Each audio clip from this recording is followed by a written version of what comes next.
We are going live right now. Greetings all and Wait, welcome hold on. to Margin Call. Sorry, it takes a minute to do something. That was my dry. We'll do it live. I know. That was my dry run. Okay. We are now on. Greetings all and welcome to Margin Call, the podcast and editorial meeting for Kwest Media. I'm your host, Russell Morse. Welcome everybody. Welcome. This is our second live episode. Very exciting event.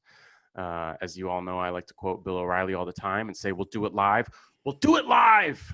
That's my Bill O'Reilly impression. You're probably going to hear it a bunch of times tonight. Greetings to everybody who's watching us on Facebook Live right now. Shout out to all the people who have offered to call in. We're actually expecting a few different callers just to give people a little bit of a framework. This is a call-in open discussion. Generally, if you want to call, go for it. We're welcoming anyone, and we're welcoming any topics because we've decided to embrace our meandering tendencies. But for the sake of some structure, we did hear from a lot of people. This is actually something that Eming suggested just because we've heard from so many people, so many friends of ours and people in our network. People who are parents, people who have kids. This is a very interesting time to be a parent. If you have friends who have children, you probably don't talk to them, or if you do, they got a lot going on. That's always true, right? That's just the nature of parenting. But obviously, there are a lot of questions right now. There's a national discussion about kids going back to school and whether that's safe or whether that's smart. And then if it's not safe and it's not smart, then what does that mean for parents who then becomes their responsibility to supervise their education and watch them while they're at home? It's a lot. You've heard all these questions before. This is a big national conversation, but we wanted to tap into our network because we know a lot of parents. Eming, you and I are not parents. I'm a cat parent. That's about the extent of it. She's a cat parent. I'm a plant parent. But it doesn't. That's a thing?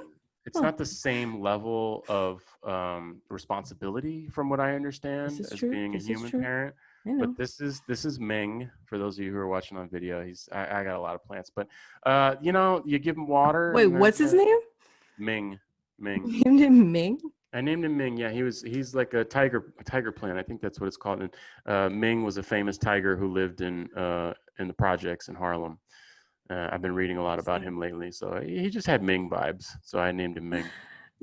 I got because that's what my friends call me. I was like, "Wait, you called them Ming?" Okay, sorry. Oh yeah, good. There's a lot of overlap there too. They're in honor of our fearless leader, our producer. So Ming, the plant. You were named after a tiger who used to live in the projects, but you're also named after our producer, Eming. Yeah. Not on purpose. I had forgotten that. Well, what can you say? Yes. From what I understand, a different level of responsibility to raise live human children than to water your plants and put them in the windowsill.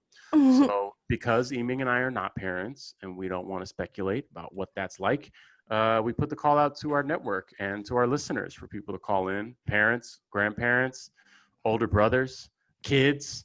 If you're the parent, if you're the kid who's at home, man, all these parents complaining, the kids are the ones that need to be complaining, in my opinion. And I might catch a lot of fire from the parents for this, but I'm always approaching a situation as a child. I want everybody to know I have a child's mind, like Jesus or Buddha or Forrest Gump. These are the people I'm comparing myself to. Okay. Like that. We can work with that. We do want to have a serious conversation just because there are so many people in our network. So many people all over the world are dealing with this right now, trying their best. Every parent wants to do the best they possibly can for their kids. These circumstances are impossible. People have economic challenges. People's kids aren't going to school. They have so many questions about childcare, being in the same home together, and whatever kind of stress and difficulty that leads to. It's a lot. It's a lot that people are dealing with. So we wanted to just have an open conversation. As I understand it, our friend Tom actually has called in. Tom Chappelle has called in and wants to come in. Should we bring him in? Yeah, Ming, give me 1 second. You never call me that. I can't get used to that. I've never said Ming before. You never call me. Yeah, you don't. So that's okay. All right. Eming, should we have Tom in? I'm letting him in right now. Yeah. Welcome to Margin Call. What's your name and where are you calling from? Hey, how you guys doing? Hey, Tom. This is There we go. Hey, this is I'm Tom Turpel, and this is my fiance Martelena Don. We're from Pleasanton, California. Great. Thanks for coming on, Tom. We know you. I was just messing with you when I said, what's your name and where you come from? Well, I just wanted to sound, I want to sound official. That's what all the guys on the radio say. What's your name and where you calling from? Right. Yes. And long-time listener, third-time caller. Yes, exactly. I've been waiting for someone to say that too. That's really on my checklist. So, I gave our listeners a little bit of background, just that, we're having people call in, people who are parents talking about parenting.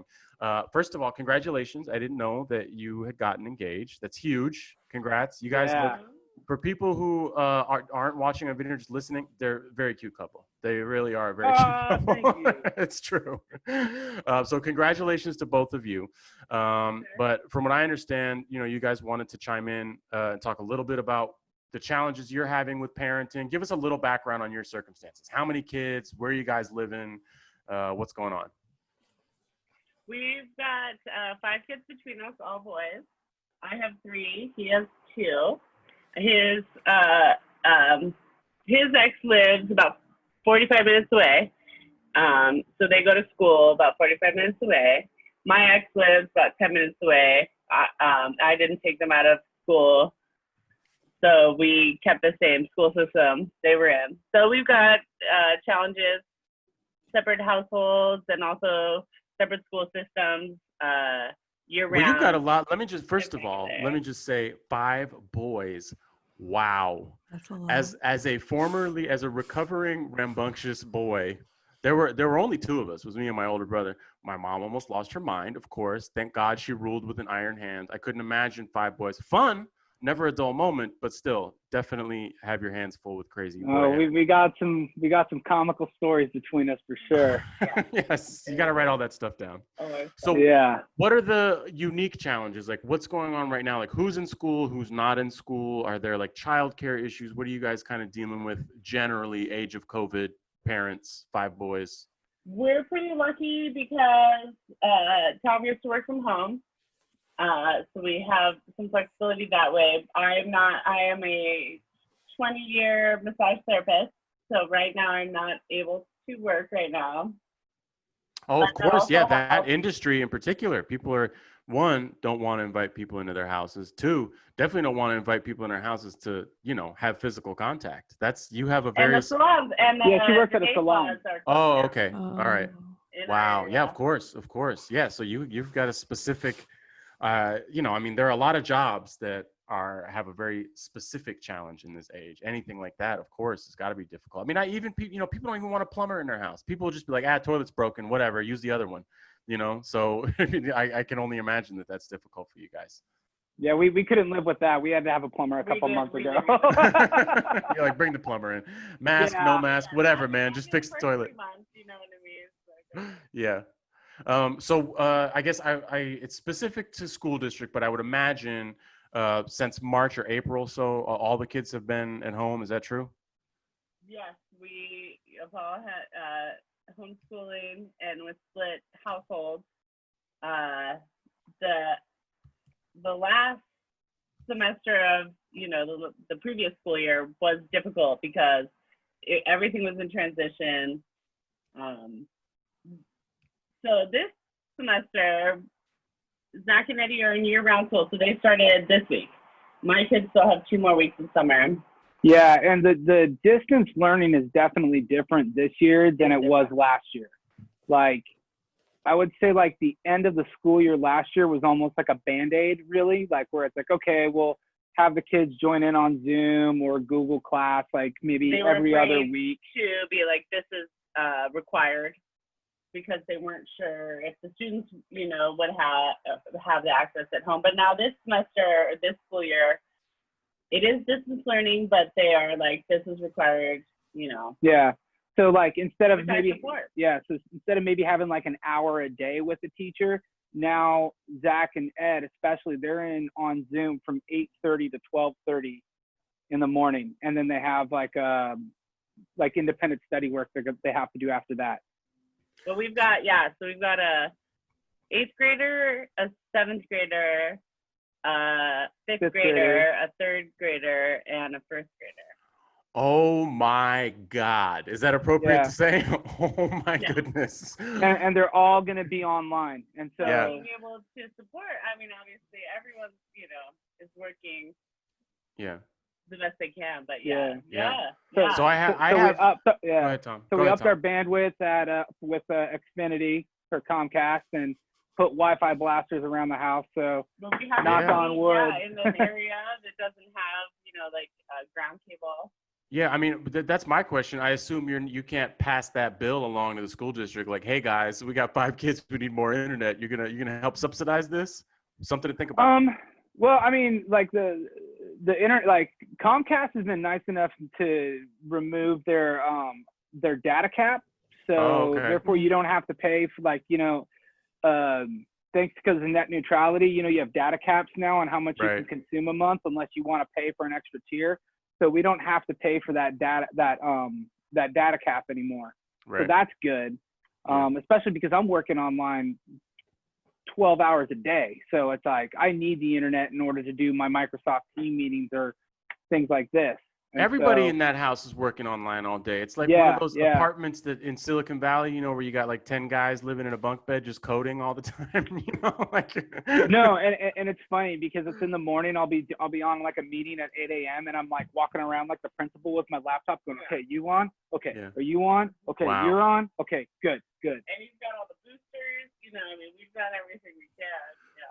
That was one of the things I wanted to ask about, because we've heard from so many parents, about how much that responsibility has shifted, right? No matter how you do homeschooling or no matter how you do remote learning or whatever, like the majority of that responsibility is now on the parents. You got to make sure people are on task, like you're doing essentially a teacher's work, right?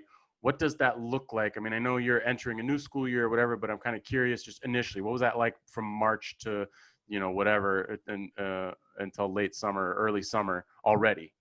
What were you guys doing? Did you have to regulate, man? Where you had to? Well, that's why, for me personally, each kid is different. We've got 5. So, some of them are motivated to school. Some of them are not motivated to school. Like, my last That was me. That was me. Right? I would have been a nightmare. Yeah. Because I volunteered in his classroom. When he was in school, he was rule follower. He would listen to the teacher. But at home, no, I'm not going to do that one worksheet. Like, he had 5 worksheets, and I had to battle with him to do one of them. You know what I mean? Yeah. And I just had to, tell myself, he's in kindergarten, you know what I mean? Just, do educational stuff, read with him, supplement on your own. It was difficult to do the balance, especially with the young ones. How much am I going to battle with them and sacrifice that relationship? Yeah. You know what I mean? Yeah, it's an additional strain. Of course, they get their own sense of responsibility.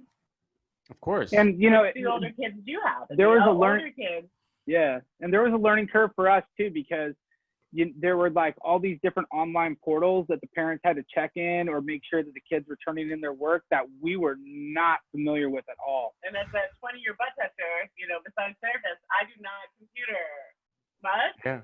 Yeah. So I had to learn along with them. But we were constantly emailing the teachers going, did he turn this in? It's like, look at this link. It's all in here. And I'm like, I can't tell heads for tails, what homework was what sometimes. And so, I mean, I know this year it seems like, because, everybody's learning it seems like this year, I have a lot of optimism about this year. No, this year seems a lot better, in terms of being able to check. It seems like there's a better, they have the right instructions in place, so that way parents and teachers can communicate, at least so far. It's been 1 week, but so far so good. Well, that would make sense if only absolutely nobody saw this coming in the spring last year, and everybody was just like, oh, Jesus, now everyone's learning at home, and they had to put together all kinds of measures. Now they've had a few months to try and figure it out, to put a plan in place. So I appreciate, I too am an optimistic person, and I appreciate your optimism. I think that's the only way to approach something like this, Right? I think everyone, Yeah. I was only going to ask very quickly, do you guys have detention? That's my number one question. Because you know, you got you got 5 boys. Yeah, I mean, you know, I was just thinking, to what extent are you like, oh, I got to put my teacher hat on, now I got to put my parent hat on. Now you're saying you're the principal going around making sure everybody's on task. You know, how do you get suspended? You know, for instance, you know what I mean? We haven't crossed that bridge yet, but no. We got all different kinds, and I've got one. A special learner with an IEP, you know, my middle son. So yeah, I mean, there's like challenges with all of them. Luckily, I'm able to work part-time, you know what I mean? But he can't, you know, he works full-time. Yeah. So, you know, well, you are, you are working from them. You're working from home, right, Tom? You're able to do remote. Weren't you kind of working from home a little bit already, or did I get that wrong? Were you a remote worker before this, or is this a new thing? No. I mean, I had the option to. I mean, if worse came to worse, I could always do my work online. But no, I have a. You were a commuter. Yeah. My company gives them every other Friday off in the summer. Yeah. Not bad. But no, they a lot of people, they expect you to be in the office, you know, under normal circumstances. And I appreciate being in the office because it's a lot easier to go to the person right next to you and ask them a question as opposed to having to type out an email and then wait to get back. Now you multiply that times like 15, 20, you know, when you're dealing in work. And then it's just like, you know, you basically spent like answering emails like all day. And then you're like, you still got to get your work done. So. Did Russell freeze? We took a family vacation. So, of course, like in my mind, oh, no, I'm here. You got me? You got me? Yeah. Okay, good. Well, we wanted to talk about the vacation, Oh, yeah. Well, what I was going to say is I hear family vacation, and I think, you know, the Griswolds, you know, you load up the the station wagon, you know, you drive across the country, all kinds of antics. I love a family vacation. This is a very unusual time to take a family vacation, but in some ways maybe more important. You guys got to get out of the house. You got to get some fresh air, whatever. What is it like to go on a family vacation, Griswold or otherwise, in the midst of a pandemic? And I'm sure there's probably a 2-hour answer to that, but you know, give us the short answer. I would say we did not take like a normal Griswold family vacation where we got into a minivan and just like went somewhere local. Like we did something that was like, I think, beyond extraordinary for this time. And like what we did is we took a flight. We flew from San Francisco Bay Area to southern Missouri and spent a week at Lake of the Ozarks.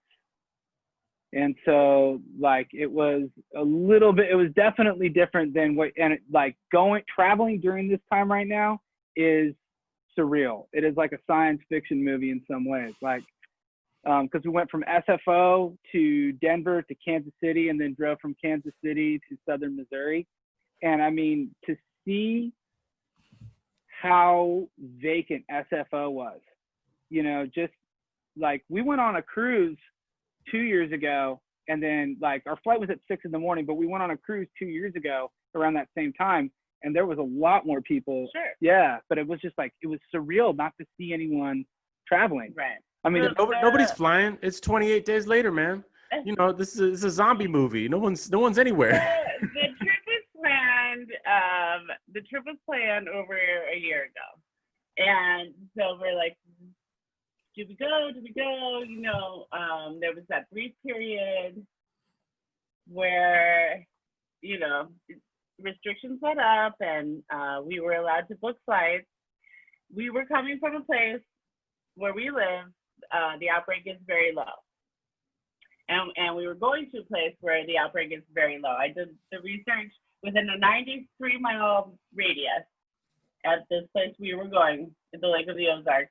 There had been 3 deaths and 60 cases. And that was in the very beginning of the outbreak in March or whatever. But so there had been so this area we were traveling to had very low cases. We were traveling with my cousins. It was like a family thing. 2 of them are doctors. 2 of them run a dialysis clinic, and they have a special needs son who gets fed through a G tube. So then they all said they had, as long as we wear our masks and wash our hands and use our, masks. And yeah. as long as we follow the rules, they were comfortable with it. And so there was a lot of anxiety, absolutely, and our family all from all sides.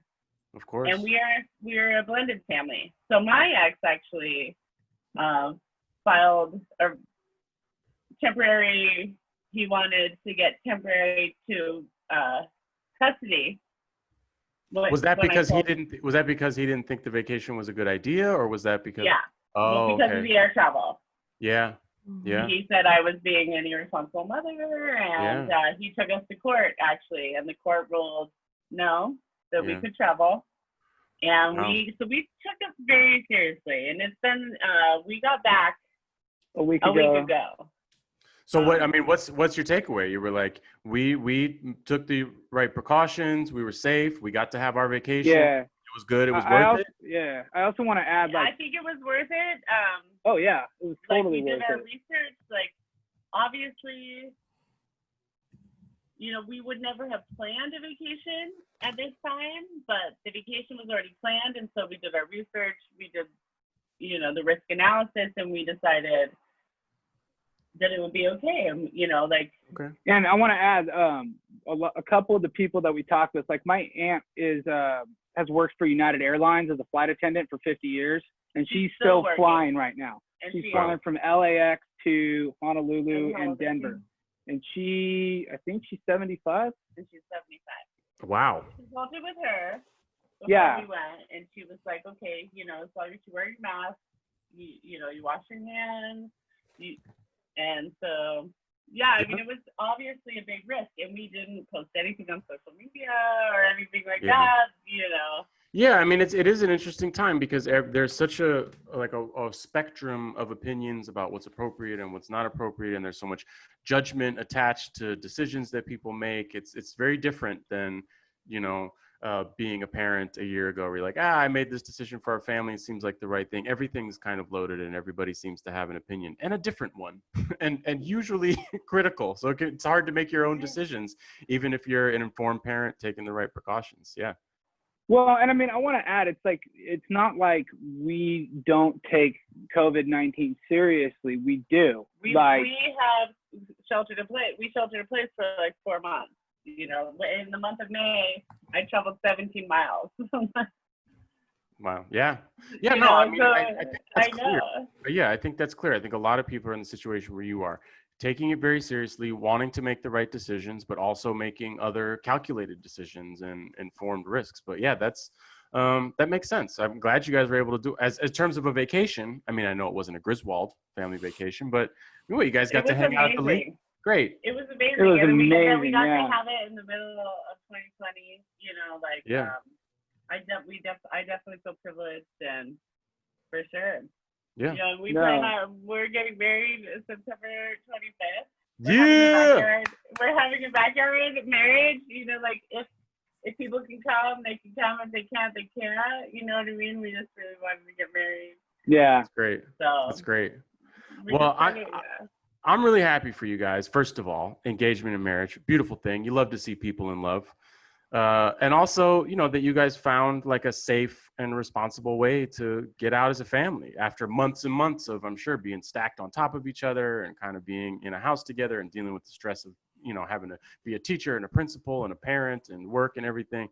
Yeah, people need vacations, man. It is important. And it's good to hear that you guys found a responsible way to do it. I'm very happy to hear that. Yeah, it was incredible. I wouldn't trade it for the world. And it's like, I do feel very privileged that we were able to go during this time and see not only like what it's like to travel during this time in a safe manner, but also see what the rest of the other country is doing too. And see what other people are acting. And like, it was just like, it was a very, very moving experience. My relatives in the health industry, they're like, COVID isn't going anywhere. Yeah. So, I think what they were saying, we need to responsibly Yeah. kind of let ourselves be. Yeah. No, I think that's a good way to put it. Well, first of all, thanks for calling in. Thanks for being our first callers on our second ever live show. This is very exciting. Congratulations on both of you for the engagement. And if I don't see you or talk to you before September, congrats on the wedding, backyard or otherwise. And good luck with the new school year, and good luck with all the kids, and hopefully no detention. Sounds like you guys are figuring it out with that detention. But thanks again for calling in, and congratulations to both of you guys. We'll keep you posted on any like backyard bullying or anything like that. Yes. So you got to watch out for the schoolyard stuff too. You got to watch out for that. Man, we're gonna have to decide who's gonna be the yard duties. That's a tough job. Great. All right. Thanks again. Thanks again for calling in, guys. Take care. Take care. All right, bye. Bye. Well, that was adorable. That was. Did you know that Tom was engaged? No. Is this like a social media thing I should have known about? No, I didn't know. I know they've been together a while, but I didn't know. Yeah, I knew that he had a partner, and he was telling me, he told me all about his blended family and stuff. He may have mentioned it. Now I feel bad. Anyway, she's delightful, obviously. A perfect pair of those two. I'm very happy for them. This is a lot, man. This is a lot for anybody to deal with, and it sounds like they're an example of people who are making it work. 5 boys. I can't even. No. 5 boys. I am a rambunctious boy, and I don't know if I can handle 5 boys. That's a basketball team. That is a starting basketball team. It's half of a basketball team. Is it? How many? Is it 6? 5? I don't know. I can't. 5. It's been so long since I've watched a game. I don't remember how many people are on the court. They're playing again. You can watch your NBA. I'm sure your dad is watching. No, we got the NBA 2K game on PS4. So Min's been playing that. And he created this character with long ass arms, and I'm like, and he's like hella short, and I'm like, why did you make yourself so short? Hey, you laugh, but Allen Iverson was, I know. I think 5'10" and had a wingspan, outrageous wingspan. That's why I was there. And what? I think Min likes Allen Iverson because he only ever wears Allen Iverson sneakers, from what I can recall. His favorite shoes were the Reebok Questions. Oh, I think you're right. Lights. I think you might be right. Shout out to Min for loving Allen Iverson. Okay. On line 1, we have Katiba. Oh, Katiba. I like saying that. On line 1, like we have so many lines. Yeah, it sounds very good. Yeah. Katiba. Hello. Welcome to Margin Call. You are on the air. How are you? I'm doing well. Good. Well, thanks for calling in. This is all very exciting. Are you as excited as I am to be having like a live call in, or am I just a very excited person? Yeah, I'm super excited. I see you guys talking, but who else talking to me? I'm so confused. Oh, well, I mean, I guess you could be watching it in stereo, right? You could be watching it on Facebook Live and have us in your ear on the phone, in which case it would sound like we were in 2 different places. Yeah, you might. Is it on the computer right now? I'm calling you on my phone. Oh. And I'm watching you guys. I guess that's supposed to mix up. Okay. I think probably put one on mute. Probably the computer. Yeah. Yeah. Okay. Y'all are on mute on the computer. Okay. Perfect. Just so you know, guys, Katiba is our tech person. She's been on the show many times before. She's our kind of go-to Silicon Valley reporter, and we just gave her some tech advice. So how about that, Iming? What do you think? Pretty good. Well, I like to think that I helped create the techness that is current Katiba, because she was my intern for 3. How many years is that? 2? I don't remember. 3. 3? Yeah. Kind of social construct. So. That's true. Currently, yes. Yeah. I mean, it's always been. It's just we're just really reminded of it right now. Exactly. Katiba, did you know when you called in that I was going to make a joke about tech, and then Iming was going to take credit for your success? Is that what you were expecting when you called in? No, I was baffled by how long it took me to understand. I mean, I'm the tech guy. I know. So it's okay. Awkward. We all have small hiccups. Don't worry about it. Yeah, I think. I know I do. Right now. You're like, why am I hearing it twice? Oh. All right. So, we wanted to have kind of a twofold conversation tonight. We're talking a little bit about parenting. So we just had Tom and his partner who came on to talk about, get this, Katiba, if you didn't hear it, 5 boys in their house in COVID. That is a zoo. That is not. It is. It's a zoo. I like that. They need the Purple Heart award. Is that what? Yeah, Purple Heart, I think, is injury. Yeah, but I'm sure there have been injuries. That's for sure. Well, Bronze. 5 boys. No, whatever the award, the medal. Congressional that Medal of Obama gives Honor. people. Yes, they need There a you go. congressional or Presidential Medal of Freedom, I think is the other one. Yeah. Yeah. They There you deserve go. it. They've earned it. But we're also having a tech conversation tonight. It's part of the reason we're glad that you're able to be here. A lot of stuff going on in the tech world. 2 things. Feel free to talk about whatever you want, but obviously all the big GAFA people. I say GAFA. Do people in Silicon Valley say GAFA? Or is that a European thing?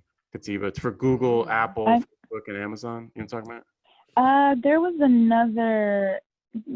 They call it like Facebook, Uber. It's like Fung You or something. So Oh, Fung You. There are a lot of acronyms floating around in the tech world, but from what I understand, these big 4 are known as GAFA: Google, Apple, Facebook, Amazon. Anyway, those guys had a lot of questions to answer this week. And they really, this is the first time I've seen Democrats and Republicans really kind of getting along, because they both wanted to go in on these guys. I have a lot of concerns, personal and otherwise, about privacy. I think about this stuff about as much as most people, which means not as much as I should be, but I still think about it. But I still just thought, damn, y'all are really going in on these guys, man. I almost kind of felt bad for them. I said, they're kind of like building the world that we live in. Not that there aren't problems about privacy concerns and antitrust and all that kind of stuff, but it just seemed like this is the thing you guys are agreeing on. You can't agree on like a relief bill for COVID. You guys you know what I'm saying? But you can all agree that we hate tech. It felt very old to me. Do you know what I mean? It felt like a very grouchy. It feels out of touch. It does. So that's partly what I wanted to talk to you about. Like, I don't know to what extent you actually watched the hearings or read about them or talked about them or whatever, but I'm just curious what your takeaway is as a person who's actually working in Silicon Valley. Like, are they asking the right questions? Are some of these tech executives people who should be held to task? Like, what's your take as someone who's kind of on the inside of these guys getting called to task? So it's kind of hard because I think a lot of my peers and I, we've almost are dismayed by these little moments. Like, for example, AOC grilling Zuckerberg. While it's empowering and everyone's sharing it, it's just kind of like, okay, and what? Like, this makes for a really cute video. And so we're on Twitter, I knew it was going around and everyone was like, my God, he won't even answer a single question. Like, this guy, for someone who's so smart, it's a yes or no. And it's like, no, he's not going to answer it directly. Like, he's not dumb. I think this is all an act, to be quite honest. And if I was in his position, I'd be the same way. If I have to project this kind of image, it's kind of awkward and, and everyone is making fun of how he's Congresswoman. It's So I did see a little parts here and there. I read the whole article about how he, wants to neutralize the competitors. I found it really interesting though that when he bought out Instagram, he gave them this opportunity to be independently run to some extent, right?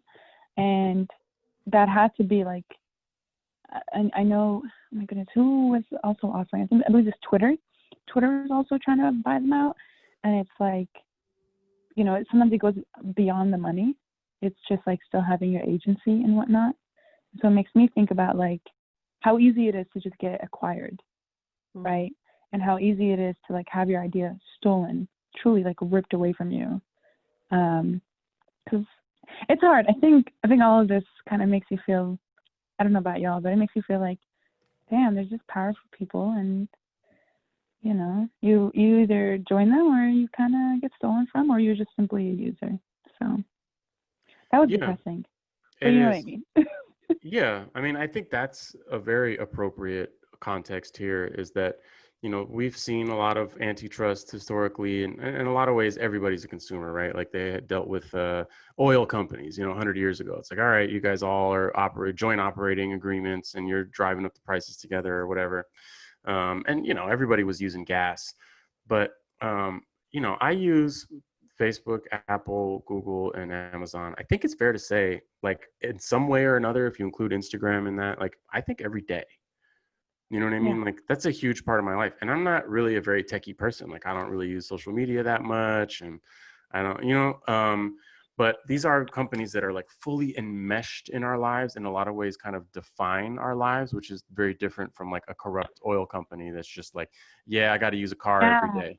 You know what I mean? So it is a different, Hmm. it almost feels like you have to approach it in a completely different way, because, you know, I always feel about this, like I'm a San Francisco native. I grew up in San Francisco. Obviously, it's very hard to see how that city has changed as a result of tech. And a lot of my friends who grew up there are always like, man, I hate these techies, man, these damn techies. But like, I usually see them doing that. Like they're on Instagram saying like, fuck tech. You know what I mean? Like, and I feel like we need a little more context there, where it's like, what are you really mad at? Like, these are the tools you use every day. Like, is it that you don't like technology, or is it that you're upset about how your city is changing, or you just can't come to terms with like how these tools are just an extension of you now, you know? And Yeah.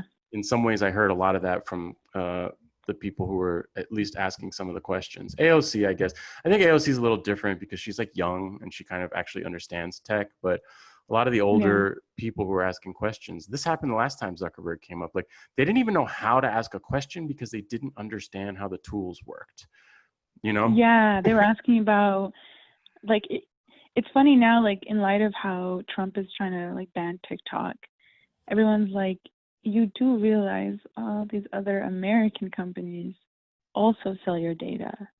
It's just pointless to do that without, I guess, banning everything. So it's kind of frustrating because I don't know, you have like outdated folks in Congress. Everyone's frustrated with the government response to COVID, as we should be.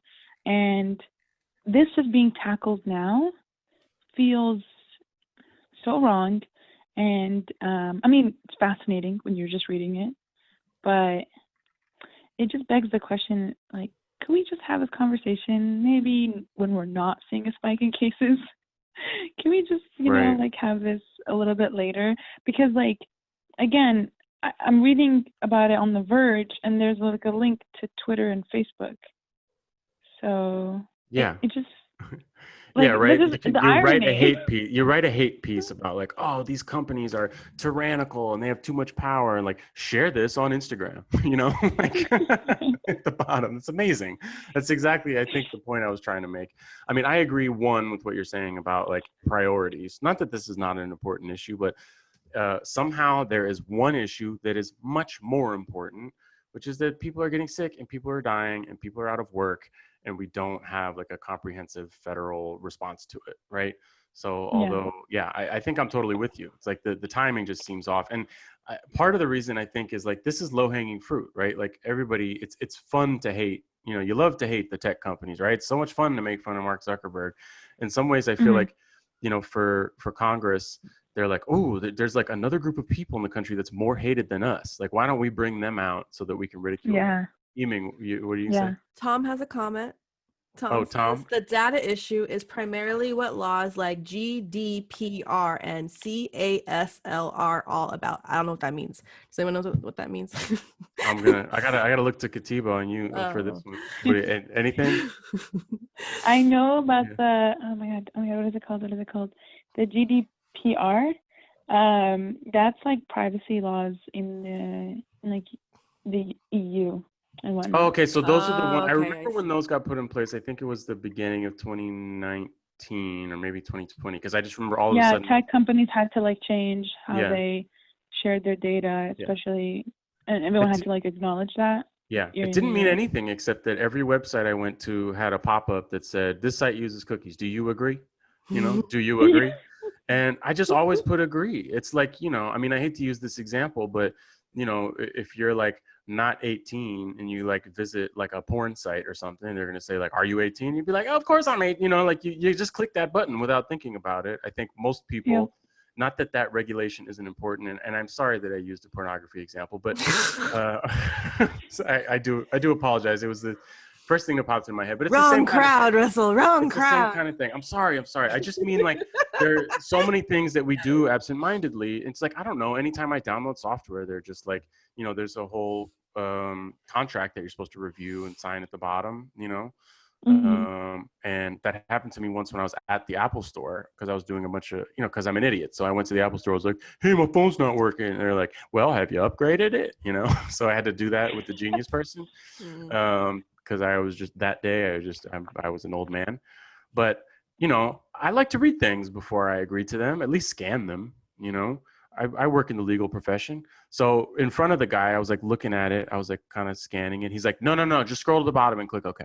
You know, like, he's like, Yeah, you don't read that stuff. He's like, nobody reads that shit, bro. What are you, 100 years old? Nobody reads that shit, you know? So it raises another question about regulation, I think, which is one, technology is always going to be so far ahead of regulation because what it's doing is so new that none of the laws that we've had already regulate it. So it's always going to take years to catch up. Or are you going to say? Well, that's the thing. I would counter that. I feel like, one, we have information about how Facebook and all these other tech companies collect data. It's not like we're, you know, wool over your eyes, whatever the saying is. Yeah. So it's just a matter of, like, we know this, so let's, like, pen to paper, like, or I guess we're typing up everything now, but, like, let's seriously make some, like, requirements. Like, actually make these companies, you know, like, if Trump can, you know, say that he'll ban an app, right, because I think, you know, people make fun of him on it or whatever, it's like, I don't understand why you just can't make this, like why, you know, like, for example, you need permits for certain businesses and licenses. Why have we just gone to the point where we do the same for these tech giants? I don't understand. It's like, y'all, to open a business, y'all make us fill out millions of paperwork. I mean, to change one little thing, you know, all types of zoning. Why are we scared of approaching these companies? Well, in some like, ways, it doesn't make sense. It feels like competing instincts, right? Like, I think the classic partisan approach to industry, capitalism of any kind, is like Republicans are like, no, we don't want regulation because that stifles growth. You know, Republicans are always like, get rid of the red tape, right? And then I think, you know, more liberal people are like, we need regulation because capitalism needs some checks. You know what I mean? You can't just go out there and do whatever you want to make money. But it seems like they're not even applying that here. Do you know what I mean? It wasn't like there weren't Republicans in the room who were saying like, oh, you know, we shouldn't regulate tech because tech is a huge growth industry. It's a huge part of the reason that the United States is so wealthy. I mean, I would say it's the equivalent of what our auto industry was like, you know, in the 40s and 50s and 60s in terms of growth generation, and globalization, and GDP and all that kind of stuff. So I would expect some conservatives to say, oh, no, we don't want regulation. And then liberals to say, well, you need some regulation because they're taking people's data. We need to protect individuals, but they're not even having that conversation. They're really just. That's the thing. It seems like they're just like, it's too big. We can't handle it. It won't work, and let's not even start. And that's frustrating because it's like, hey, we're all on it. To run for Congress, you need to have a Twitter presence and a Facebook presence and all these other ones. So it's like, you know, we all have our hands dirty in some way, basically. So That's true.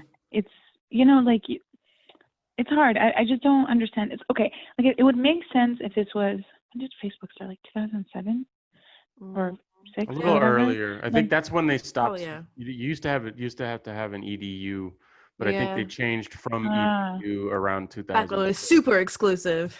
Yeah, that was back in the, well, MySpace was still king back then. Or Friendster. That's the thing.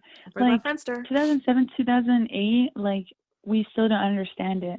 But now, like, there are, you know, data science is a popular major across the country, and we clearly have, like, think tanks about all this stuff. We have these conversations. There's trends, and there's people more engaged. I mean, Congress is, you know, chewing them out. And so it makes sense that the next phase would to do that. But it feels like everyone is still trying to grasp, like, where to even ask questions, or everyone is hoping for, God, I sound so frustrated with government, but I am. But it's like these these questions just seem like it's I don't know, like it's I mean, materials I for their think, next election. Like, oh, she yeah, really owned them. He yeah, got her. trying to get points. Wow, we really own. Yeah, it's like woke points, and I'm like, I appreciate the effort, but Yeah. y'all, come on. Like, Well, I think part of it, again, I'm kind of leaving AOC out of this conversation, but just like overwhelmingly, let's look at the two people who are probably going to be running for president in November. They're both white men in their 70s, 80s even. Those guys are old, man, very old. Anybody who has a parent or a grandparent or is a parent or a grandparent just knows like these tools are challenging, right? And I'm not saying that to like make fun of people who are older or something. I just mean like these tools are complicated, and if you're someone who is 16 years old right now and you're whatever a quote unquote digital native, then that kind of stuff's going to make sense to you, not only as a user but also conceptually.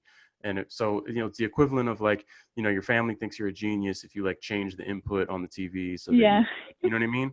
It's like yeah, everybody in Congress and everybody in Washington is like your grandparent who doesn't know how to change the input on the TV. And they're the ones who are asking the questions of these executives, which is a huge part of the problem. And this is not a conspiracy theory, but my theory that has, conspiratorial elements, let's say, is everybody's mad at Washington for not handling COVID. Like they've done as bad a job as you could possibly do, in my opinion, in this national response. Everybody hates them. And, these guys are low hanging fruit. It's like tech people are like, they're like Nickelback or they're like Guy Fieri or something. It's like yeah. everybody loves to make fun of them. Everybody's like, oh yeah, Mark Zuckerberg's an idiot. Let's all make fun of Mark Zuckerberg. So it's like very easy for Congress to just invite people who are less liked than them. And as you said, score points for the election, like I'm the one who held the tech industry to task. Like, not really. Just because you called him up there and roasted him a little bit, you know what I mean? Like I'm with you, Katiba. I think you've helped me to understand this better and also kind of like said what I'm thinking in a better way. You know what I mean? I'm with you. Yeah. It's just I wish they had. It's like there's definitely folks, within tech who are frustrated with how things are running. And I just wish they would consult with them to make sure they're asking the right questions. It's like you have all these like tech-friendly folks who know what they're talking about and understand like how these companies run, whether they're in them or not. And it's like no one's asking them or getting their input. And you can ask like just to, I guess, help you prep in some way. So it just feels like the conversation is so limited because they only bring their knowledge outside of AOC, right? And it's again so limited already. But at the same time, dang well that there is like young folks running their social medias. Like you just have to have young folks running your social medias. Talk to them. It's like you could, yeah, exactly. Like within your own circle, you don't got to go to some outside consultant. Like literally ask your intern. Yeah. Do some research. Well, that is you're making my job easy because that is a very good transition to the next question I wanted to ask you, which is about this 17-year-old kid in Florida who was arrested for this Twitter hack. Not Twitter, TikTok. I'm sorry. You're right, Twitter. I'm sorry. Different thing. My bad. That's fine. It's hard to keep track, man. My brain hurts. You could be in Congress, Eming. You'd be like, what is a Twitter? What is a TikTok? No, I don't want to be on. Yeah. I wouldn't know to do there either. I'm with you. It's a miracle that I got that sentence out with the right information. Good job.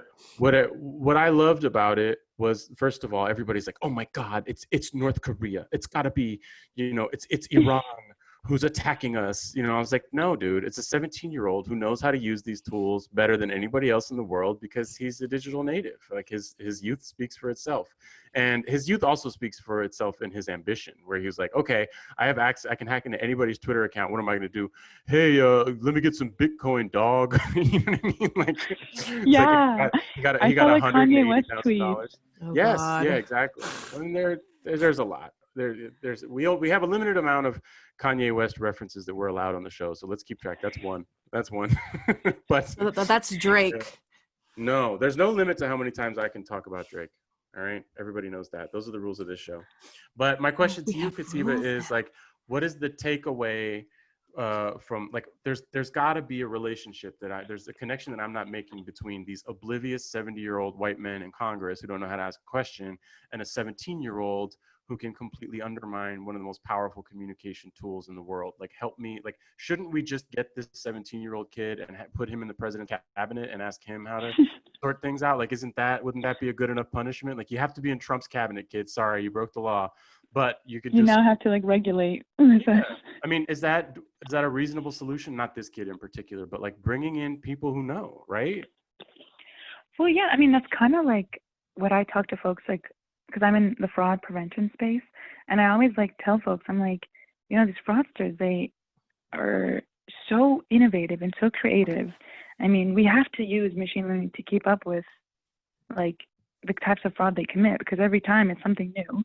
And hacks like these, you know, are only just like one of the few stories that you hear, right? Because it's so huge, and it says over here like they hit up prominent people, right? If he did this to like your average Joe on Twitter, we wouldn't hear about it. You would just have to complain to Twitter and be like, hey, this happened, and they just like reset your password or something, right? Yeah. But it's because it's big enough people. The difference between this kid, he's 17, meaning he's been using social media since he was born. His whole life. Yeah, his whole life. Yeah, like he's been engaged in all of this. Like, so he was like, oh my goodness, what does that mean? Was he born in like 2003? Yes. Oh, that's yes. so weird. You did That the is math so correctly. wild. Yeah, so like, you know, you said MySpace was happening then, so, and then by the time he was like old enough, Facebook was popping, and Tumblr and Twitter and Yeah. everything. Oh my God, Goodreads. What a great Oh my site. God. I remember that one. Yeah. Shout out to Goodreads.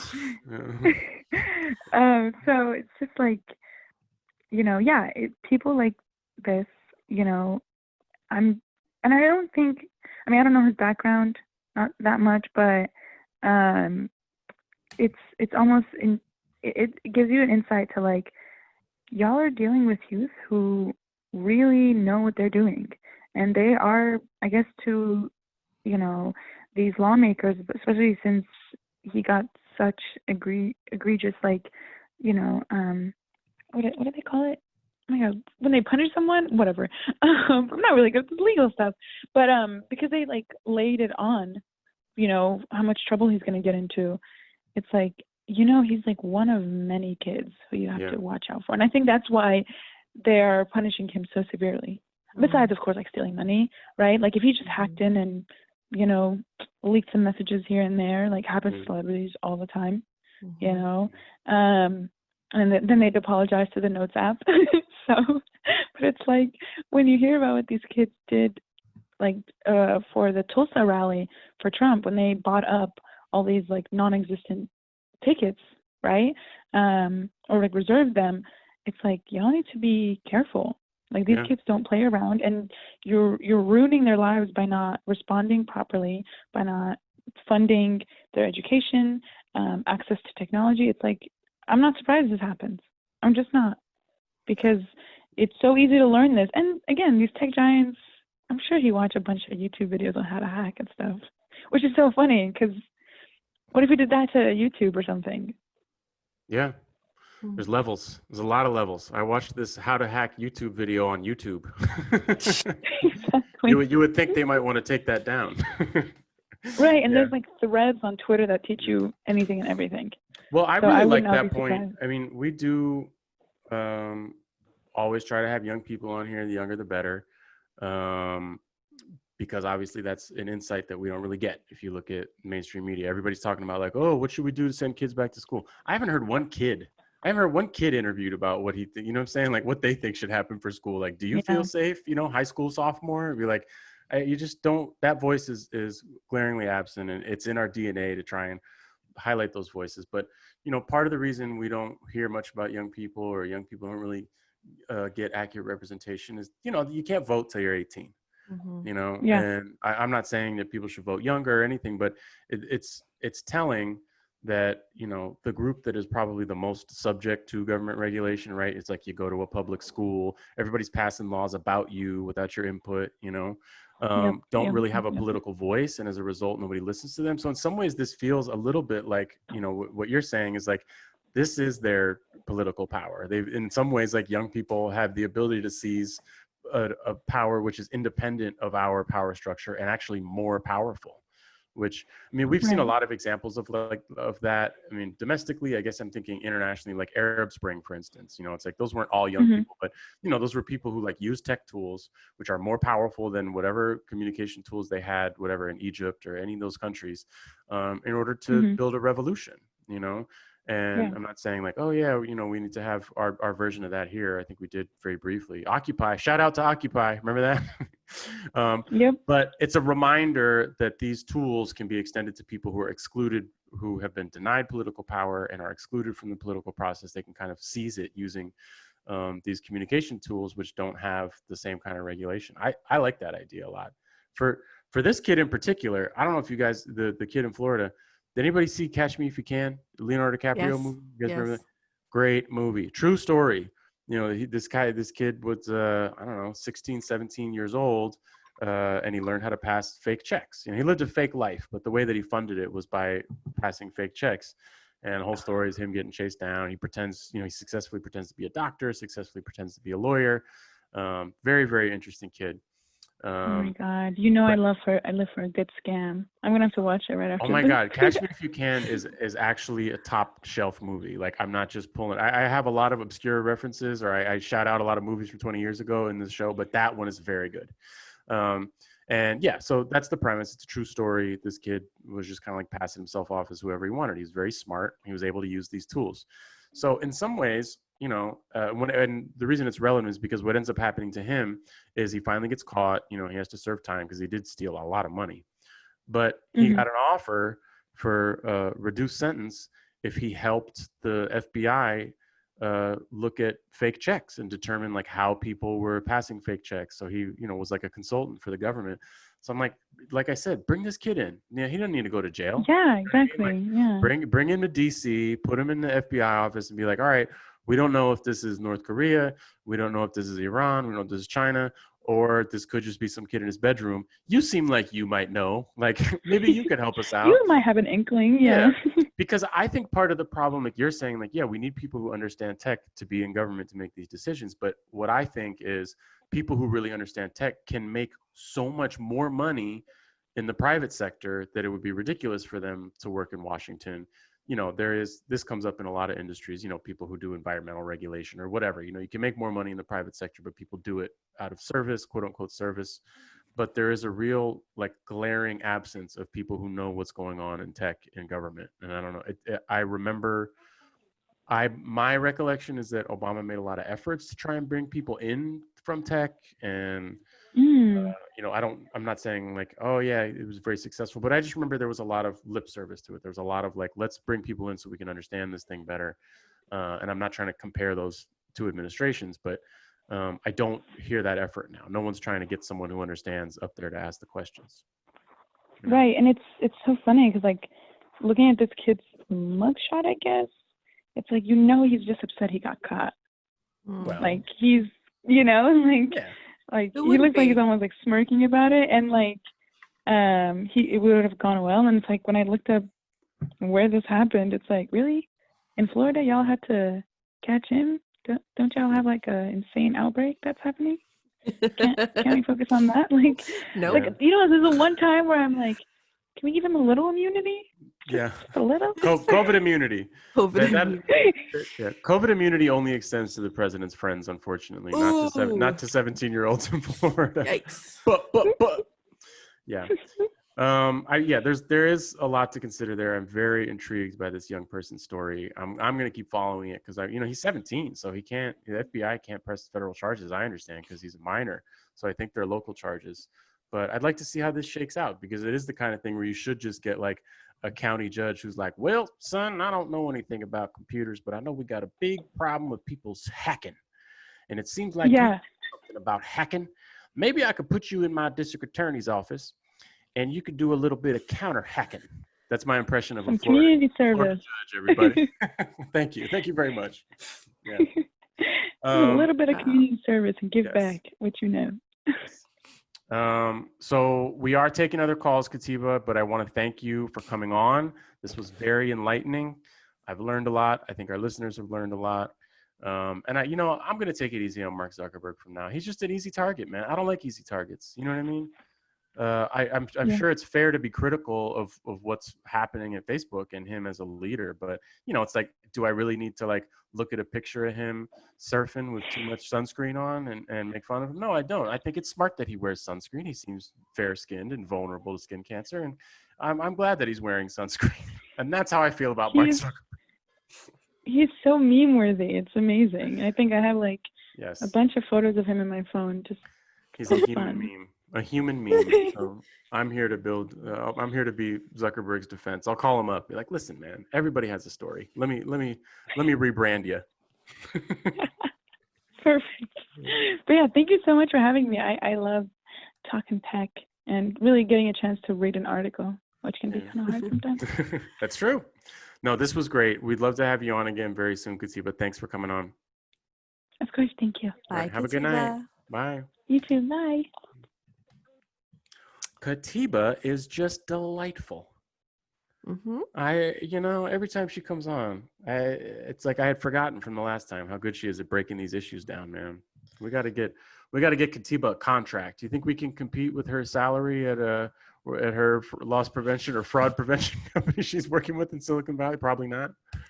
Well, considering it's $0.00 an hour, probably not. Yeah, you're right. That's not a very competitive salary. No, it's not. Yeah.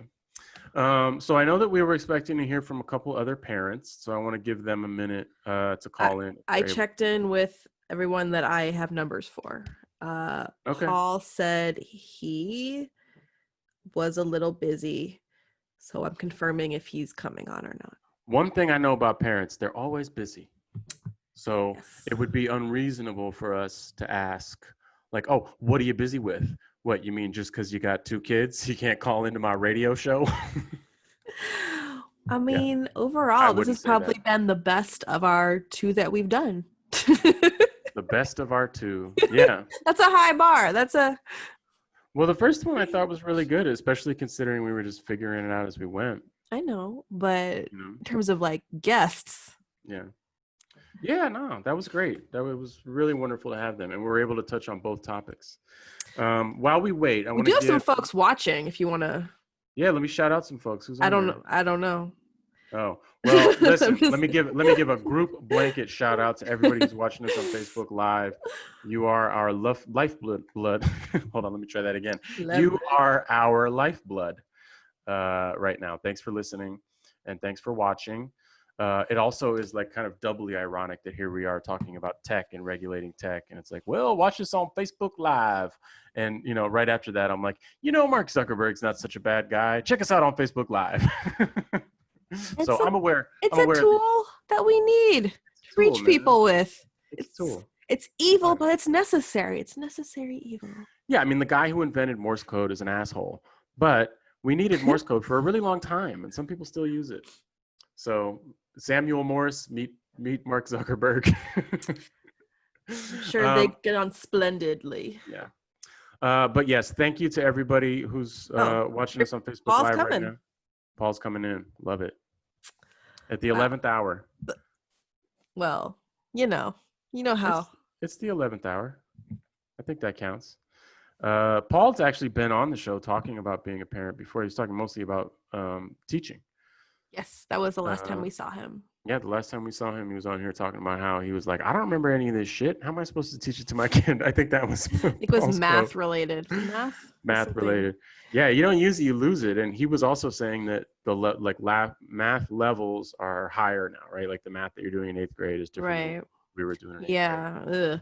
Yeah, I remember sitting with a bunch of my kids back when school was still in session, and I was like, they're like, Miss Eaming, can you help me? I'm looking like, I have no idea what the fuck I'm looking at. Go ask your teacher. Yeah. All right. Paul is in online 1. Nice. And he's currently joining. Paul, what's going on? Welcome to Margin Call. Hey, can you hear me? Yeah, we can hear you. All right, cool. So I'll bring you a little bit up to speed. We are towards the end of the show, so we got to be quick. But I'll let you know who was on. Tom was here earlier.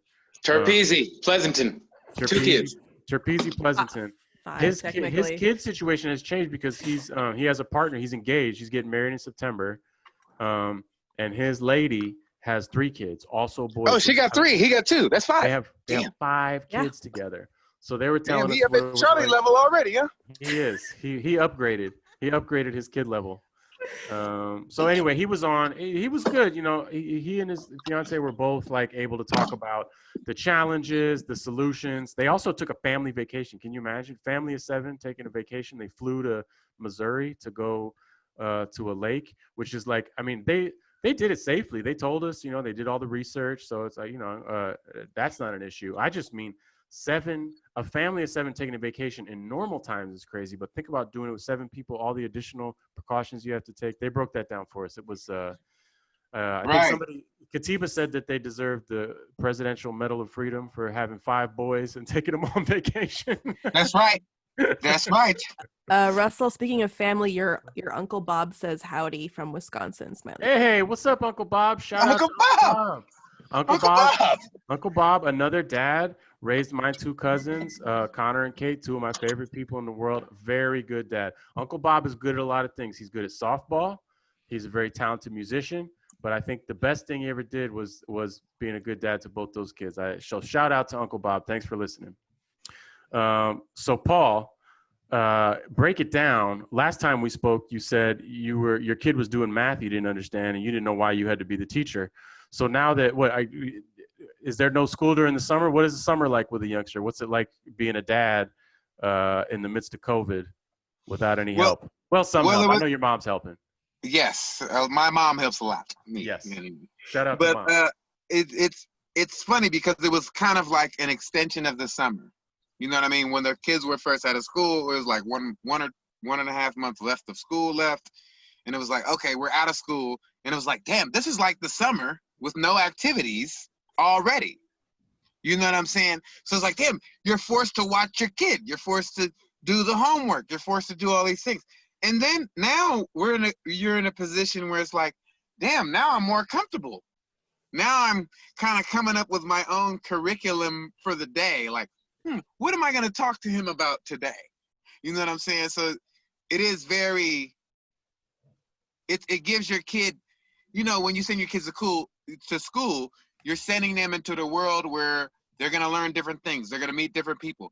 They're not going to be identify with you as much as they would have if it was only you at home, if it was only you they were dealing with.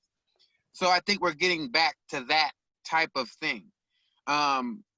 With Paul, it's like, just like we were talking about on the first Zoom, when this thing happened, it's like, well, what about kids that don't have iPads? Right. What about the kids whose parents don't go up to the school every day? Or even if the iPad is provided by the school and the teachers, what about the parents who aren't coming to pick up the things? Yeah. And so it brings home the issue of, as a Black person in this country, I am very privileged. I have an education. I have private school education. I got a private institution, college education. I went to an HBCU. All these things are coming into play because it's like, what did I know before I went to school? What were my parents teaching me about who I am, you know, who I identify with before I went to school, before I was tainted by this outside world? You know what I'm saying? And well, I like this idea. One, it sounds like you're rising to the occasion. Like a lot of people probably, you're like, I'm the teacher now. Okay, let me really think about what that means, which is great, commendable to you. And then the other idea, which is my objection to school, I've always been very anti-school, just because I'm a rebel, I guess you could say. Because, school is great and I have a lot of respect for teachers and, I went back and got my college degree, whatever. I love school, it's fine. But my objection was always the intense socialization, right? Like what's happening in school and what ways are we brainwashing kids? And I don't just mean American history. I just mean everything about the way that a person should act. And school is a lot more about regulating behavior. Sit in your desk at this time. Get out of your desk at that time. Don't talk unless you raise your hand. I understand you got to do a lot of crowd control in school, but there's also a lot that kind of like if you're a unique kid and you have your own way of doing things, there's not really a lot of room for that there. So it sounds like, and by extension, if you're like a kid of color, right, there's all kinds of really intense socialization stuff that's going on there, you know, that's not being mindful of who you are and your background and, you know, the way that history is taught, all those kinds of things. It sounds like you're saying silver lining here. In some ways, your son is saved from some of that trauma that can be associated with education. Is that kind of right? Am I on the right track with that? Yes, definitely. It's like I find there are times when I'm like, you know, I don't know how to explain this to you. Let me pull up James Baldwin on the YouTube speaking to Cambridge University in 1965 at the debate. That's a guest speaker. You brought in a guest speaker just like a teacher would. Yeah. But and you turn to these things that it's like, oh damn, as I'm listening to James Baldwin's voice, I told Charlie this the other day. I was like, I've never heard James Baldwin's voice. I've never looked up James Baldwin on YouTube. He lived till 1987. We were 5 years old. I didn't, you know what I'm saying? You don't realize these things. You read the books. You know what I'm saying? You hear the quotes. You know, you hear the sayings. But it's like, wow, to hear it from his voice is a very different thing. You know what I'm saying? It brings with it, like, 1965 wasn't that long ago. This is what that country was like. The reason why Black people don't have fucking iPads at home is because the laws and for the state and the church were not written for us or any non-white person, and that's the way it was. You know what I'm saying? I'm watching shit on YouTube. I watch about the Medici Bank, which is like the Rothschilds in the 1700s. Again, these people put pope. Their descendants were popes, blood. We're going back to the papal states where a pope was like a king, nobility. You know what I'm saying? Like, think about it. The Queen of England, the 8th richest person in the world, still has all her property from when she made money on the Atlantic slave trade, then went home and took over them broke motherfucking Englishmen at home. I pushed you out the land. Paul, why weren't you my 8th grade teacher? This is the stuff I needed to hear when I was 13 years old, man. But people don't think about that. It's so funny where we're in a world now with the George Floyd protests and we're tearing down these statues in England. We're tearing down statues on the East Coast in the original 13 colonies of all these slave traders. But we're still watching Reign, a show based on the Queen Mary, Queen of Scots, on UPN, on Netflix. It ran for 3 seasons. If you don't know, the Stewart family was the ones that started the Royal African Trading Company, which sold the most slaves in the transatlantic slave trade. Again, these are the things we're watching. These are the people we admire.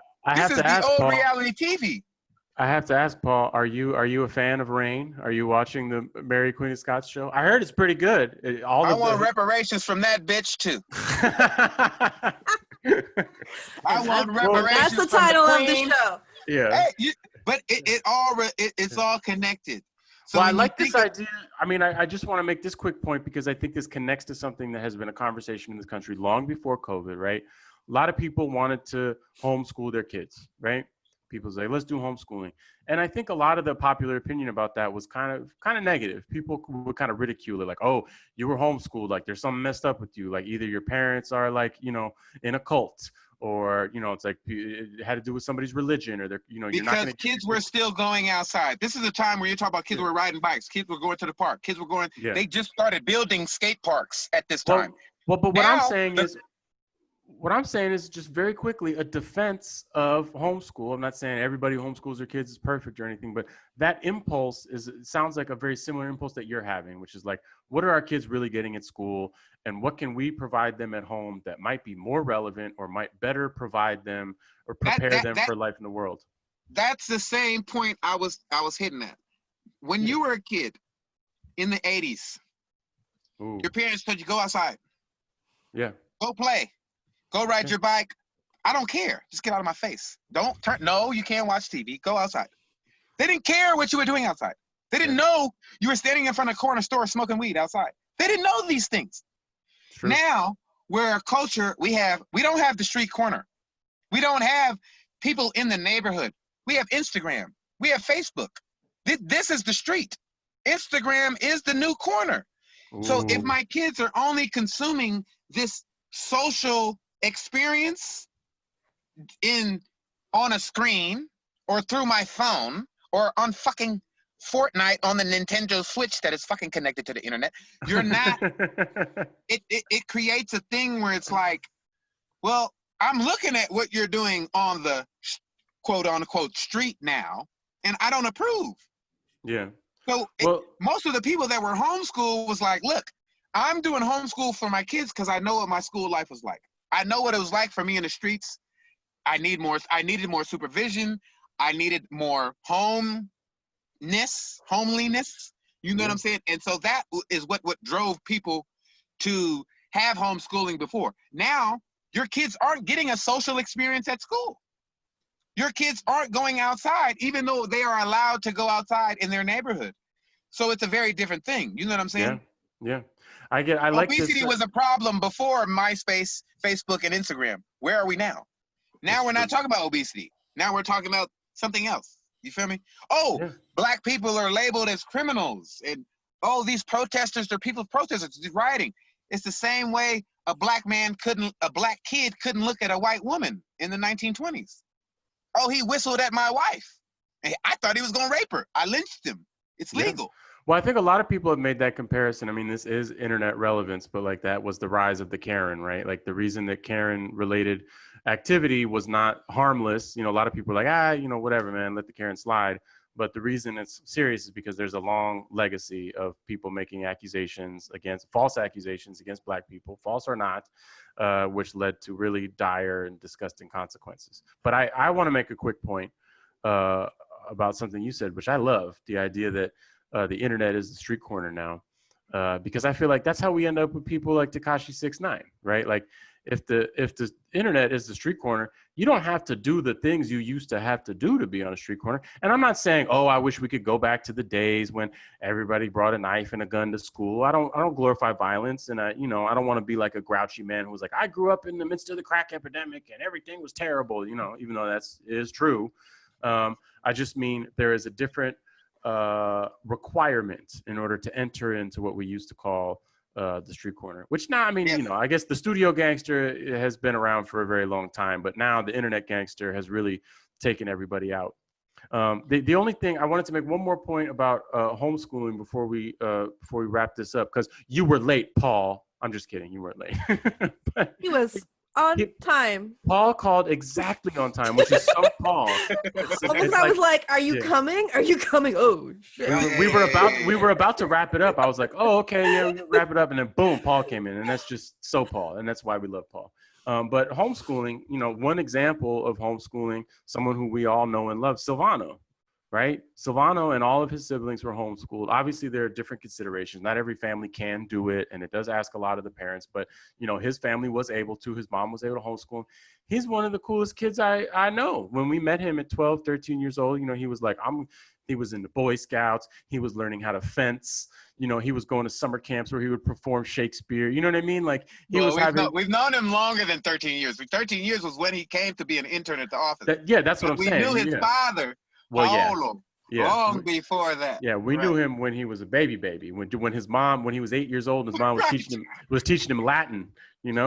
But Silvano is just a good case study in some of the virtues of homeschooling, which is like not everybody can do it. I'm not saying get rid of schools. I don't want the teachers union coming at me. But just, and there are a lot of other values to school, but I just mean like there are also a lot of values to homeschooling too. And I don't ever want to kind of throw the baby out with the bathwater kind of a thing. And I think your example here is a primary example. I think your son is probably gaining a lot more from spending time with you, watching James Baldwin videos and having conversations about the slave trade and anything else that's relevant to the world that we live in today than he would be, learning his times tables, with a grouchy old lady. Not that you don't need to learn your times tables, because you definitely got to learn your times tables, but you know what I mean? It does provide a richer experience. And maybe there's we're going to arrive at a world, 1, 2, 3, 4, 5 years from now where there's a new kind of like awareness among parents that like education doesn't end. You don't just send your kid to be like, all right, good luck. Hope you figure it out. And then they come home and you never talk about it before. Education continues at home. I love this idea. Paul coming in the 11th hour with the hot take. I love it. Let me ask really quickly before we get out of here. How old is Paul now? Because I don't know. And what grade? 11. Okay, so what grade is he going into? 6th. He's going into Wow. 6th grade. That's a tough grade, man. 6th grade is the grade. Good luck, Paul. That's the grade. You ain't lying. He already knows what he's getting. He can just go back and remember what he was doing when he was 11 and be like, Right. damn, I gotta watch out. But All right. it's interesting, especially the home time. Paul the other day told me I went to the bank with him, and he was like, he found my club on the floor, and he's like, yeah, we can use this as a weapon. And I'm like, what do you need a weapon for? He's like, just in case the robbers come. And I'm like, remember when he was watching James Baldwin on YouTube the other day? He's like, yeah. And remember James Baldwin said, while you were cheering for Gary Cooper versus the Indians, you didn't realize that you were the Indians. Wow. And he's like, yeah. Wow. I was like, so what does that mean? Young He's like, scholar on your hands. He's Paul. like, we're the Indians. I'm like, yeah. So I'm gonna give you another scenario. I said, cops and robbers. Who are we? He said, we're the robbers. I said, why? He said, because even if you're black, you get treated like you're a robber anyway. I said, now you're getting it. Wow. And I said, son, robbers don't get robbed. But it's interesting, those type of moments where it's like, yeah, you need some homeschool. You need a more intimate view of what I go through every day. Yeah. As opposed to what people say I go through every day. Yeah. You know what I'm saying? This reminds for me, me it's of being black, but for other people, it's whatever. You know what I'm saying? Being a stay-at-home dad with a job. Yeah. Juggling, Whatever. Yeah. Right. The job and the home at homeschooling and on the Zoom meeting at the job. But right. It's all of it. I'd like to quote one of my favorite internet videos of the past 10 years. I don't know if you guys remember this, but it was like a white kid getting kicked out of class. He had like long blonde hair, and you could tell he kind of went to like a hood type school, and he was like getting ready to tell off the teacher, but everything he said to tell off the teacher was so right on. Do you remember this? He's like, you got to touch their freaking hearts. Do you remember this kid on the internet? I'm going to look up this video and send you a link, because this kid was like my hero, man. It was like, this is what I wish I had said to my class. He's like, you can't just, give a kid a paper and have them fill it out. And, like you got to touch their freaking hearts. So I think if we're going to use a headline here, maybe I would use, you got to touch their freaking hearts. I'm not getting down on teachers. I love teachers. I know I have a lot of teachers in my life. I know a lot of teachers. I also know teachers are a lot cooler and a lot better now than they were when I was a kid, and I had a narrow experience. So I'm not, I'm not saying, oh, teachers are whack. I just mean, like, as Hillary Clinton would say, when she stole this from an African proverb, takes a village. You don't just send your kids to school and hope they figure it out. You know what I mean? Education is a holistic thing, and I'm very happy to hear that that's the approach you're taking. And if, I'll be the one to say it. Little Paul's lucky to have you, man. Little Paul's lucky to have Big Paul. Thank you. He's in good hands. All right, Paul. Thank you for calling in. Say what's up to the young one and to your mom for me, and we'll have you back on soon. All right? I will. Bye, Paul. All right. Take care. Bye, Thank Paul. you. Paul, coming through in the 11th hour, coming in hot, coming in spicy hot, coming in like a spicy tuna roll. I love it. Spicy tuna roll. Interesting. Yeah, that was good. I like that idea only because it's what he's saying is very different from what I hear from most people. And I know this is very valid, right? If you're a parent right now, you're overwhelmed. So you're just like, I know that it might not be safe for kids to go back to school, but it's so hard to have this responsibility. I'm working, and everybody's situation is different. So I'm not knocking parents, but it is very nice to hear Paul say, you know what? I have an opportunity to teach my kid what he needs to learn. Yeah. Right? Yeah. You got to touch their freaking hearts. Do you remember that video? Do you know what I'm talking about? No, I do not. There's all right. Not that one particular. There's been other random videos like that, but not that one. How about this? This is a technical question. If I send you the link to this YouTube video, can you play the audio of it on the show a little bit, or maybe as an outro, like just him saying, you gotta touch their freaking hearts. I can try. Oh, Eming, you're the best. Eming's the best. All right. Eming is the best. Also the best is every single person who's listening right now. Everybody who's on Facebook Live. Big shout out to all you guys, whoever's still on there. Thanks for hanging in there with us. This was a great show. I was very happy to have them on. Yeah. This worked out very well. I think a full convergence. I think we might. That's exactly how to describe it. We'll do it live. As Bill O'Reilly would say. I've quoted a lot of people. I've quoted Hillary Clinton. I've quoted Bill O'Reilly. I guess maybe I'll leave it there. No Drake references today. You're welcome. We still have 30 seconds, so there might be a Drake reference. Okay, Yeah. wait for it. But yeah, I really want to thank everybody for listening. I want to thank again Tom and his fiance who came onto the show. That was a fantastic way to start. Katiba, lovely as always. And Paul, who better to end with but Paul? I know. Why not end with Paul? We must. I feel like we should always just have Paul's corner. Just have Paul come on. I mean, although he does drop some gems. He drops gems. That guy's he's just, every time he opens his mouth, it's a pull quote. Though everything he says is just a pull quote. I keep saying you two should have a show together. I think that would be the I think me and Paul would be good. We might be able to figure that out. Although I guess we can't call it Paul's corner because there's already a Marlon's corner. We don't want to be competing with Marlon's corner. Paul's. I don't know. I can't think of a good word right now. Speaking of Marlon, by the way, let me give a quick shout out to Geek Force for giving me a shout out on Geek Force. Oh, you heard? Even though I can't. Technically. Well, yes, that's fair. But I like it even since I'm not really technically allowed on that show because I don't know enough. That is. It's nice. It's nice to have. That is not what's going on. It's nice to have my. It's nice to have my name mentioned, I guess. You know what I mean? Like it's good to be thought of. You are not banned. I don't know why you keep saying. I'm just kidding. I have to do my homework. Those guys have standards. That's fine. I'm gonna do my homework. But I will say that the shout out was specific. And for our listeners, if you didn't hear this, go back and check out the Geek Force episodes. Very good, as all Geek Force episodes are. They're talking about console wars, but they talk about everything. It almost doesn't matter what they talk about because they're just funny and smart group. But I got a shout out early on because, Marlon came in and was firing shots. Marlon came in with a controversial opinion, which I didn't know was not the culture of that show because I was the first one apparently who came in with a controversial opinion. And somebody said, I think, was it you, Amy, who said, is he the new Russell of the show? I said, are you trying to be like Russell or something? Okay. Are you trying? It's something like, are you the new Russell? Right. Which is very funny because he came in with, a controversial opinion, and the only person they ever had on there with a controversial opinion was me, apparently, which is crazy, but that's fine. You're technically the first guest of Geek Force. No, Matt was a guest on Geek Force. My brother was a guest on Geek Force. Remember that? It was an early episode. No, that was Margin Call. I thought it was Geek Force. Well, maybe it was Margin. You never had. All right. You're the only guest on Geek Force. All right. Well, I'm honored to have been the only guest on Geek Force, but I will say you should make a little patch. I would say I was I think unfairly maligned in Marlon's response because he said he's like, I'm not, Russell's the old me, I'm not the new Russell. He said I'm Earth 616 and Russell's Earth 472.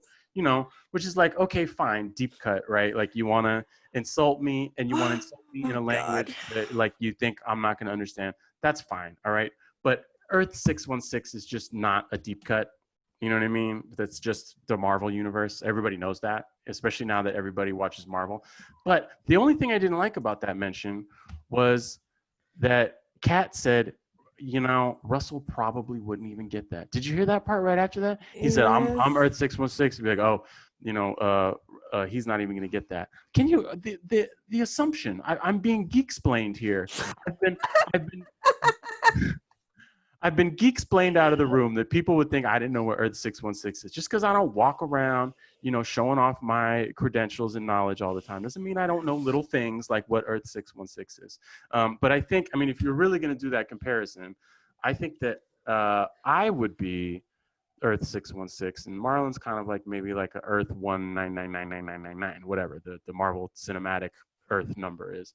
Just because, Earth 616 is like the holistic, the deep cut. It like draws on every alternate universe or every possible, and Earth 1999999 is just like the generic Marvel Cinematic version that manufactured a bunch of new generic nerds who never liked comic books before.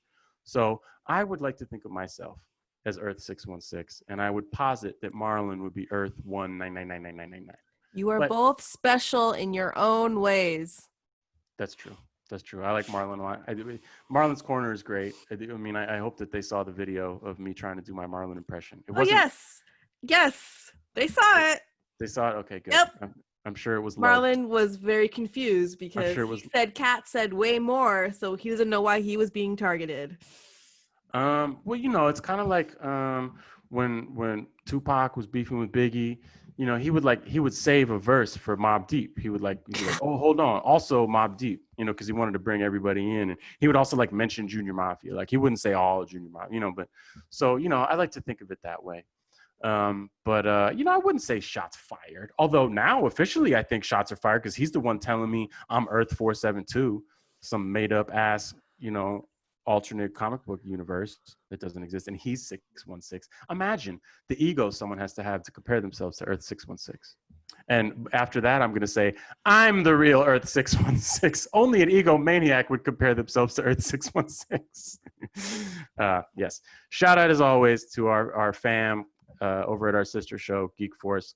I'm going to try and get on. My new idea is this. Talked to my brother last night. You guys, as you know, Matt, big comic book guy. And really all geek stuff, but really, really hardcore comics guy. We both like Bane a lot, just as a character in general. And he told me about this new Harlequin cartoon show that's HBO. Is it HBO that's running it? It was on the DC network, but I saw the first episode or two. It's interesting. Okay. Well, he said he really liked it, and he's usually like, I trust his judgment on stuff like that because he'll tell me like, oh, skip this one. He's the one who tells me what I should go see. Yeah. He's the one who dragged me back into the Marvel universe by making me go see. Dragged you, come back to the Infinity Wars. No, he pulled me in on Thor Ragnarok. He's like, listen, dude, he's like, I know you haven't watched a Marvel movie in a while, but Thor Ragnarok is so good. He didn't even ask me first. He picked me up at the train, like I was in LA taking the subway. And he picked me up at the subway, and we were supposed to, who knows what our plans were. We thought we were going to hang out at the house. And he's like, Thor Ragnarok starts in 10 minutes. And we just drove straight to the theater, and he put me in the seat for Thor Ragnarok. I'm glad he did, because it was a very good movie, and he brought me back. He brought me back to the Marvel Cinematic Universe. Thank you. He brought me back to Marvel, to Earth 19999999. But can you name all the Infinity Stones? Bro, that's basic. That's so corny. Is it though? It's still important. It's not. It's important. I'm not saying it's not important, but that to me is like very surface level, like comic book knowledge. Blah blah blah blah. It is. There's memes about it. As long as kids are on Instagram talking about Thanos' glove, I'm kind of just like, you know what? I want the deeper cuts. You know what I bought? I'm gonna come on. We're gonna do an all comic books episode, and I'm gonna talk about how I just got all the back issues of Tank Girl, and I'm reading every issue of Tank Girl this week. Okay, and if that's not a deep enough cut to get me on Geek Force, I don't know what is. Your ego is severely bruised with this Geek Force drama. I swear to Is God. it? I mean, it feels like it is. Well, you know what it is? It's like they got a cool thing going, and I'm the guy who's I can't just be happy with what you have. Is this not good enough for you? Is this not good enough for you? It is good enough. I just, I like those guys. I want to hang out with them, and sometimes people get their feelings hurt a little bit. It's just like, hey guys, what are you up to? Don't worry about it. You wouldn't get it. He didn't say that. I'm just kidding. Cat sort of did, but I'm just kidding. Shout out to everybody at Geek Force. Love y'all. The latest episode was great. Obviously, my favorite part was at 2 minutes and 32 seconds when I got a shout out. But I listened. But I listened to the whole thing. And my God. Yet again, Geek Force comes through. It was a great episode. So shout out to them. Thanks again to all of our listeners. Eming, thank you for managing a lot today. Actually, you have a lot more responsibilities than usual. Yes. Just live. But I appreciate it. Though. And all of you guys, so many people on Facebook Live. I think we're going to start doing this as a regular feature. Let us know what you think. Send us a message. Hit us up on Instagram, Facebook, wherever you want. Let us know what you think about these live episodes. Let us know if you'd like to be a guest or a caller. That's fine. Hit us up. Even if you just want to send something from the chat, that's fine. Or send a meme. Send a meme that Russell can analyze for 20 minutes. Yeah, send a meme that I can analyze. It's really one of my favorite pastimes. All right. Thanks again to all of our guests. That's it for today. Until next time, Kwest on, everybody. Okay, the stream has stopped. Cool. Awesome. That was really good. I wasn't expecting. You were pessimistic about how things were going to go, and then they went well, so you don't know how to deal with it? Is that Not exactly. I just didn't. I don't know. The first time we went around, we didn't have any guests. This time we had 3 guests or 4. I don't know. I just surprised. That's all. people sometimes flake on us quite a bit. So as you can see, I'm naturally a little skeptical, and people are like, "Oh, well, come on!" Like I my think if we sister-in-law do- didn't come on, like said she was going to. I think if So we do things this way, the numbers are actually in our favor. Like what we do is we ask 10 people to come on, and then we get 3. yeah. You know, yeah. so it's just just That's like in the true, old that's days. true. If you need $5, ask for 10. Okay. Which is what I learned on the street corner. Oh, blinded by the light. blinded by the lime. Classic moments in NDS history. Mhm. All right, You it's say so. 11:35. I know. past time. I have And to I'm go eat dinner sweating. anyways. Yes, go eat some dinner. Great show. And we'll I like your idea for next Sunday. I think we should start planning. Okay, so I will let Yanni and Kat. I'll do an email thread. How about that? Is that cool? Cool. Okay, Yeah, cool. let Kat know that she's welcome on Margin Call anytime. Just Oh let my her know. god! Oh fuck! I forgot about the beef. Oh, for one brief minute, I forgot about that. Okay, yeah, sure. Sounds great. All right. Enjoy your dinner. See you soon. Enjoy your sleep. Bye.